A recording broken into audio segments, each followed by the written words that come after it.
ছোট্ট ছেলেমেয়েরা, আজকে আমরা শিখব বিভিন্ন প্রকার হামাগুড়ি দেওয়া প্রাণীর নাম বাংলায় এবং ইংরেজিতে। এটি হলো সাপ। সাপকে ইংরেজিতে স্নেক বলে।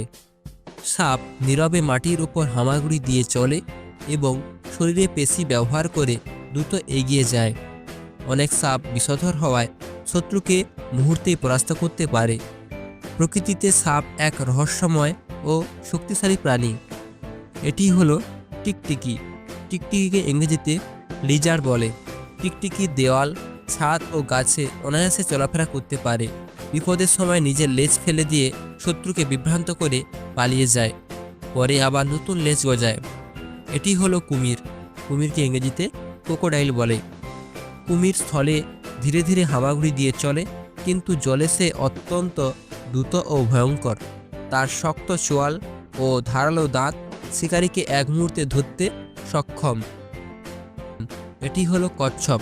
কচ্ছপকে ইংরেজিতে টর্টয়েস বলে। কচ্ছপ খুব ধীর গতিতে চলে, কিন্তু তার শক্ত ও মোটা খোলস তাকে শত্রুর হাত থেকে সুরক্ষা দেয়। দীর্ঘদিন বাঁচতে পারে প্রাণীদের মধ্যে কচ্ছপ অন্যতম। এটি হলো গিরগিটি। গিরগিটিকে ইংরেজিতে ক্যামেলিয়ন বলে। গিরগিটি পরিবেশের সঙ্গে মিল রেখে নিজের শরীরের রং বদলাতে পারে। তার লম্বা জিহা খুব দ্রুত বের করে পোকামাকড় ধরতে সাহায্য করে। এটি হলো কেঁচো। কেঁচোকে ইংরেজিতে বলে আর্থওয়ার্ম। কেঁচো মাটির নিচে হামাগুড়ি দিয়ে চলে এবং মাটি নরম করে। সে জমির উর্বরতা বাড়ায়, তাই কৃষকের কাছে কেঁচো খুবই উপকারী প্রাণী। এটি হলো শামুক। শামুককে ইংরেজিতে স্নেইল বলে। শামুক খুব ধীরে ধীরে হামাগুড়ি দিয়ে চলে। তার পিঠের শক্ত খোলস বিপদের সময় তাকে নিরাপদ আশ্রয় দেয় এবং শরীরকে শুকিয়ে যাওয়া হাত থেকে রক্ষা করে। এটি হলো কেন্ন। কেন্নকে ইংরেজিতে মিলিপিড বলে। কেন্ন শরীরে অসংখ্য ছোট ছোট পা থাকে, যা একসঙ্গে নড়াচড়া করে তাকে ধীরে ধীরে মাটির উপর হামাগুড়ি দিয়ে চলতে সাহায্য করে। সাধারণত এটি আর্দ্র ও অন্ধকার জায়গায় থাকে এবং গাছের পচা পাতা খেয়ে পরিবেশ পরিষ্কার রাখতে সাহায্য করে। এটি হলো বিছে। বিছেকে ইংরেজিতে সেন্টিপিড বলে। বিছে খুব দ্রুত চলাফেরা করতে পারে এবং তার ধারালো নখর দিয়ে শিকার ধরে। এটি বুদ্ধিমান ও চতুর প্রকৃতির হওয়ায় সহজেই পোকামাকড় শিকার করে এবং নিজেকে রক্ষা করতে পারে। এটি হলো স্লাগ।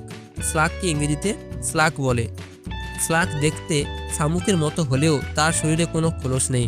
শরীরকে আর্দ্র রাখতে ভেজা ও ছায়ামুক্ত জায়গায় বাস করতে ভালোবাসে সে। এটি হলো কোবরা। কোবরাকে ইংরেজিতে কোবরা বলে। কোবরা বিপদের সময় মাথার দুপাশ ফনা তুলে নিজেকে ভয়ঙ্কর রূপে উত্থাপন করে। তার এই ভয় দেখানো ভঙ্গি অনেক শত্রুকেই দূরে সরিয়ে দেয়, আর প্রয়োজনে সে দ্রুত বিষাক্ত আক্রমণ করতে পারে। এটি হলো অ্যানাকোন্ডা। অ্যানাকোন্ডাকে ইংরেজিতে অ্যানাকোন্ডা বলে। অ্যানাকোন্ডা আকারে অত্যন্ত বিশাল হলেও নিঃশব্দে হামাগুড়ি দিয়ে চলতে পারে। শক্তিশালী দেহ দিয়ে শিকারীকে পেঁচিয়ে ধরে সে। এটি হলো টুয়াটারা। টুয়াটারাকে ইংরেজিতে টুয়াটারা বলে। টুয়াটারা পৃথিবীর এক প্রাচীন সরীসৃপ প্রাণী, যা লক্ষ লক্ষ বছর ধরে প্রায় অপরিবর্তিত রয়ে গেছে। এটি প্রকৃতির ইতিহাসে জীবন্ত নিদর্শন হিসেবে পরিচিত। এটি হলো গিলা মনস্টার। গিলা মনস্টারকে ইংরেজিতে গিলা মনস্টার বলে।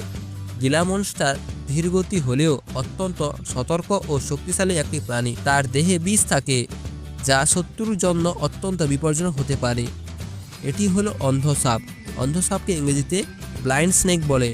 অন্ধসাপ দেখতে কেঁচোর মতো হলেও এটি প্রকৃতপক্ষে একটি সাপ।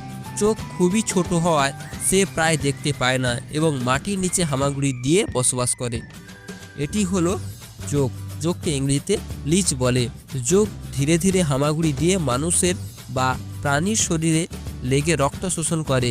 চিকিৎসা বিজ্ঞানে রক্ত পরিষ্কার ও চিকিৎসার কাজে জোঁকের বিশেষ ব্যবহার রয়েছে। আজকের এই ভিডিওটি তোমাদের যদি ভালো লেগে থাকে, তাহলে অবশ্যই ভিডিওটিকে লাইক করে চ্যানেলটিকে সাবস্ক্রাইব করে দিও, তাহলে পরবর্তী ভিডিওর নোটিফিকেশান সবার আগে পাবে। ততক্ষণ ভালো থেকো এবং সুস্থ থেকো।